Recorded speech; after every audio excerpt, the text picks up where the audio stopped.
వారసత్వ రాజకీయం అన్నటువంటిది రాజకీయాల్లో తప్పనిసరి అయిపోతుంది. కానీ అదే మహారాష్ట్రలో అస్థిర ప్రభుత్వాలకు కారణమవుతుంది. ఇంతకుముందు ఉద్ధవ్ థాకరే బీజేపీతో ఎందుకు విభేదించాడు? తన కొడుకుని సీఎం చేయడం కోసం. ముందు ఆ కొడుకు సీఎం కోసం ఉద్ధవ్ థాకరే భార్య చేసిన రచ్చ మూలంగా ప్రజలు ఓటేసినటువంటి కూటమి కాకుండా చివరికి ఎన్సీపీ కాంగ్రెస్తో పొత్తు పెట్టుకున్నాడు.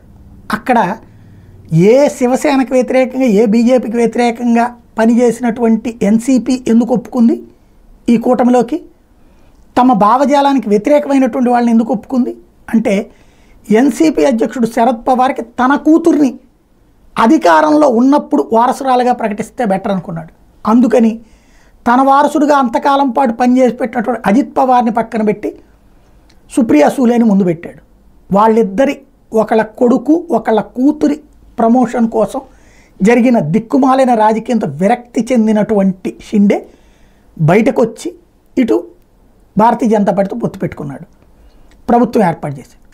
ఇప్పుడు అదే షిండే తన వారసుడు కోసం తన కొడుకు కోసం అదే బీజేపీతో విభేదించడం ప్రారంభించాడు. చివరికి ఎట్టకేలకు ఒప్పుకున్నాడు. కానీ ఒక్కసారి ఈ చిచ్చు రేగితే ఇది నీళ్లల్లో పుట్టే నిప్పు.